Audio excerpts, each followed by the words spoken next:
वो रेवंत रेड्डी जी के अहंकार को दर्शाता है, कांग्रेस पार्टी के कल्चर को दर्शाता है, और एक परिवार की गुलामी के प्रति किस प्रकार कांग्रेस पार्टी बद्ध है, किस प्रकार कांग्रेस पार्टी एक परिवार से ही संबंध रखती है, बाकी किसी को वो कुछ नहीं मानती, इसको दर्शाता है। मेरे पास पूरा भाषण का प्रति है जो रेवंत रेड्डी जी ने कहा। रेवंत रेड्डी जी ने कहा, recently a guy came here, नबीन और what ever, I really don't know who he is, what his name is. कोई आया था रिसेंटली तेलंगाना में, क्या उसका नाम है नबीन या कुछ है, मैं नहीं जानता हूं वो कौन है, और मैं उसका नाम भी नहीं जानता हूं। मगर उन्होंने जो कहा कि 2028 में तेलंगाना में भारतीय जनता पार्टी की सरकार बनेगी, मैं उसे क्रश कर दूंगा, मैं भारतीय जनता पार्टी को क्रश कर दूंगा। हम ममता बनर्जी नहीं है कि ममता बनर्जी का जो हाल हुआ है वो हाल तेलंगाना में नहीं होगा, यह रेवंत रेड्डी जी ने कहा है। पहला विषय, रेवंत रेड्डी जी, आप भारत के एक राज्य के मुख्यमंत्री हैं, भारत के एक जाने माने पॉलिटिकल पार्टी कांग्रेस के कार्यकर्ता हैं, और वहां से आप मनोनीत मुख्यमंत्री हैं। भारत के सबसे बड़े political party Bharatiya Janata party के अध्यक्ष कौन है, अगर इतना भी आप नहीं जानते हैं तो मुझे लगता है आप एक फिट पॉलिटिकल वर्कर नहीं है। एक राजनीतिज्ञ जो यह भी नहीं जानता कि आपके विपक्ष के दल में कौन उसका राष्ट्रीय अध्यक्ष है, वह किस प्रकार से एक कार्यकर्ता हो सकता है राजनीति का। Mr. Revant Reddy, you are not fit to be a student of the political science of India if you don't know the name of the national president of the biggest political party of India, that is Shri Nitin Nabin ji. दूसरा विषय, हो सकता है वो नाम जानते हैं मगर ताच्छल्य कर रहे हैं, मजाक कर रहे हो, तो कोई नबीन है, मैं नाम नहीं जानता हूं। यह मजाक करने की आदत बहुत बुरी होती है, बहुत भारी भी पड़ता है। आप याद करिए, जिन जिन लोगों ने इस प्रकार का मजाक किया है उनका हश्र किया हुआ है। ममता बनर्जी ने ऐसी ही मजाक की थी अमित शाह जी के साथ। ममता बनर्जी के लेफ्टिनेंट्स ने, डेरेक ओब्राय ने, मुझे याद है, इसी प्रकार से मजाक किया था और कहा था नरेंद्र मोदी को बोलो रिजाइन कर देगा 4 तारीख को। क्या हुआ हश्र? आज उनकी पार्टी किस कगार पे खड़ी है? नरेंद्र मोदी जी हमारे देश के प्रधानमंत्री हैं, उनको इस प्रकार से संबोधित किया था, नरेंद्र मोदी को बोलो रिजाइन करेगा। क्या हश्र हुआ? हिंदुस्तान अहंकार नहीं सहता है, ईश्वर अहंकार नहीं सहते।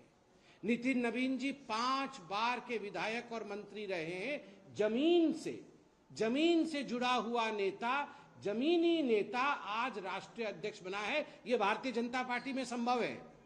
दरी बिछाने वाला नेता, पोस्टर लगाने वाला नेता राष्ट्रीय अध्यक्ष बन सकता है। आपके जैसे नहीं रेवंत रेड्डी जी कि आपके यहां राष्ट्रीय अध्यक्ष और आपके यहां प्रधानमंत्री अवतरित होते हैं या जो अवतारी होते हैं उनके कहने पर ही बनाए जाते हैं।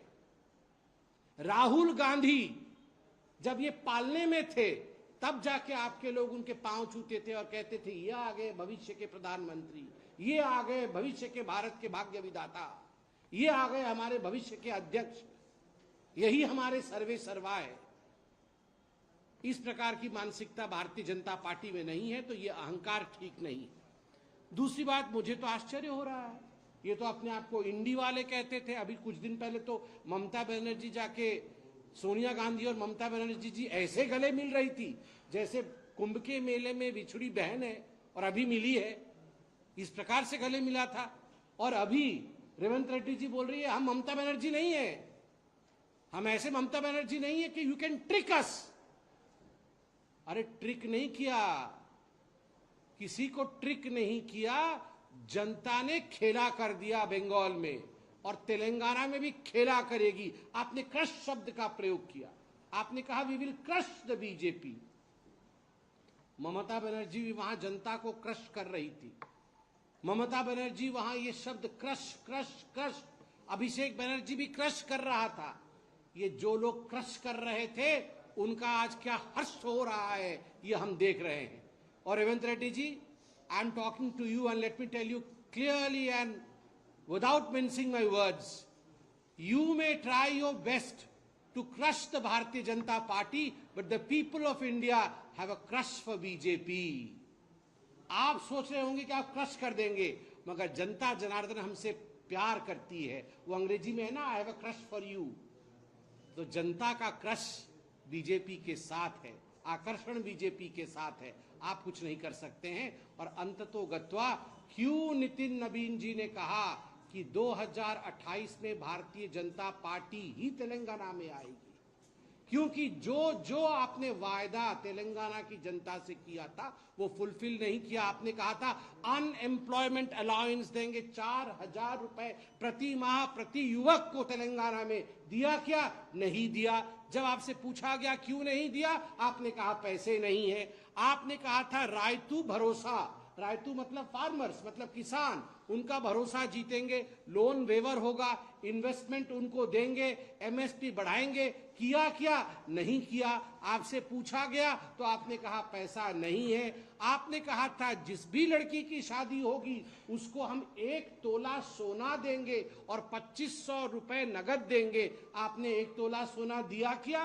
दिया नहीं, क्योंकि आपने कहा हमारे पास पैसा नहीं है। आपके पास न नीयत थी न आपके पास वित्त था, मगर फिर भी आपने लोगों को बरगलाने का काम किया।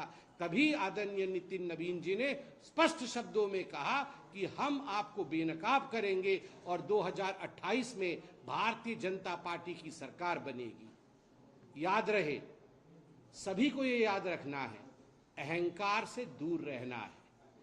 आप साधारण कार्यकर्ता के ऊपर हमला करते हुए राहुल गांधी जी को अगर राजा रजवाड़े की तरह, शहजादे की तरह प्रोजेक्ट करते हैं, जनता जनार्दन इसे पसंद नहीं करती, तेलंगाना की जनता भी इसे पसंद नहीं करती। जनता अवश्य इसका जवाब देगी। तेलंगाना के मुख्यमंत्री रेवंत रेड्डी जी ने विश्व के सबसे बड़ी political party Bharatiya Janata party के राष्ट्रीय अध्यक्ष माननीय श्री नितिन नबीन जी को मजाक के रूप में दिखाने की कोशिश की है। जिस प्रकार अहंकार के भाषा का प्रयोग किया है उस विषय को लेकर है। आप सभी जानते हैं कि हमारे राष्ट्रीय अध्यक्ष नितिन नबीन जी 3 दिन के दौरे के लिए तेलंगाना गए हुए थे। तेलंगाना में अनेक बैठक, अनेक विवेचना करने के पश्चात उन्होंने बयान दिया कि 2028 के चुनाव में भारतीय जनता पार्टी की बम्पर जीत हो।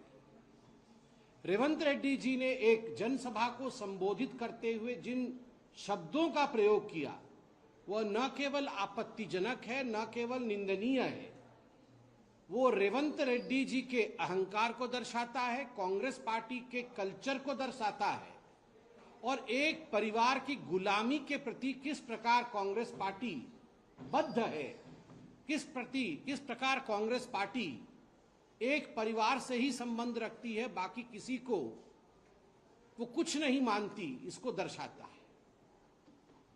मेरे पास पूरा भाषण का प्रति है जो रेवंत रेड्डी जी ने कहा। रेवंत रेड्डी जी ने कहा, recently a guy came here, नबीन और what ever, I really don't know who he is, what his name is। कोई आया था रिसेंटली तेलंगाना में, क्या उसका नाम है नबीन या कुछ है, मैं नहीं जानता हूं वो कौन है और मैं उसका नाम भी नहीं जानता हूं। मगर उन्होंने जो कहा कि 2028 में तेलंगाना में भारतीय जनता पार्टी की सरकार बनेगी, मैं उसे क्रश कर दूंगा, मैं भारतीय जनता पार्टी को क्रश कर दूंगा। हम ममता बनर्जी नहीं है कि ममता बनर्जी का जो हाल हुआ है वो हाल तेलंगाना में नहीं होगा, यह रेवंत रेड्डी जी ने कहा है। पहला विषय, रेवंत रेड्डी जी, आप भारत के एक राज्य के मुख्यमंत्री हैं, भारत के एक जाने माने पॉलिटिकल पार्टी कांग्रेस के कार्यकर्ता हैं और वहां से आप मनोनीत मुख्यमंत्री हैं। भारत के सबसे बड़े political party Bharatiya Janata party के अध्यक्ष कौन है, अगर इतना भी आप नहीं जानते हैं तो मुझे लगता है आप एक फिट पॉलिटिकल वर्कर नहीं हैं। एक राजनीतिज्ञ जो यह भी नहीं जानता कि आपके विपक्ष के दल में कौन उसका राष्ट्रीय अध्यक्ष है, वह किस प्रकार से एक कार्यकर्ता हो सकता है राजनीति का? Mr. Revant Reddy, you are not fit to be a student of the political science of India if you don't know the name of the national president of the biggest political party of India, that is Shri Nitin Nabin ji. दूसरा विषय, हो सकता है वो नाम जानते हैं मगर ताच्छल्य कर रहे हैं, मजाक कर रहे हो, तो कोई नबीन वबीन है, मैं नाम नहीं जानता हूं। यह मजाक करने की आदत बहुत बुरी होती है, बहुत भारी भी पड़ता है। आप याद करिए, जिन जिन लोगों ने इस प्रकार का मजाक किया है उनका हश्र किया हुआ है। ममता बनर्जी ने ऐसी ही मजाक की थी अमित शाह जी के साथ। ममता बनर्जी के लेफ्टिनेंट्स ने, डेरेक ओब्राय ने, मुझे याद है, इसी प्रकार से मजाक किया था और कहा था नरेंद्र मोदी को बोलो रिजाइन कर देगा 4 तारीख को। क्या हुआ हश्र? आज उनकी पार्टी किस कगार पे खड़ी है? नरेंद्र मोदी जी हमारे देश के प्रधानमंत्री हैं, उनको इस प्रकार से संबोधित किया था, नरेंद्र मोदी को बोलो रिजाइन करेगा। क्या हश्र हुआ? हिंदुस्तान अहंकार नहीं सहता है, ईश्वर अहंकार नहीं सहते। नितिन नबीन जी 5 बार के विधायक और मंत्री रहे हैं, जमीन से जुड़ा हुआ नेता, जमीनी नेता आज राष्ट्रीय अध्यक्ष बना है। यह भारतीय जनता पार्टी में संभव है। दरी बिछाने वाला नेता, पोस्टर लगाने वाला नेता राष्ट्रीय अध्यक्ष बन सकता है। आपके जैसे नहीं रेवंत रेड्डी जी कि आपके यहां राष्ट्रीय अध्यक्ष और आपके यहां प्रधानमंत्री अवतरित होते हैं या जो अवतारी होते हैं उनके कहने पर ही बनाए जाते हैं। राहुल गांधी जब ये पालने में थे तब जाके आपके लोग उनके पांव छूते थे और कहते थे ये आ गए भविष्य के प्रधानमंत्री, ये आ गए भविष्य के भारत के भाग्य विधाता, ये आ गए हमारे भविष्य के अध्यक्ष, यही हमारे सर्वे सर्वा है।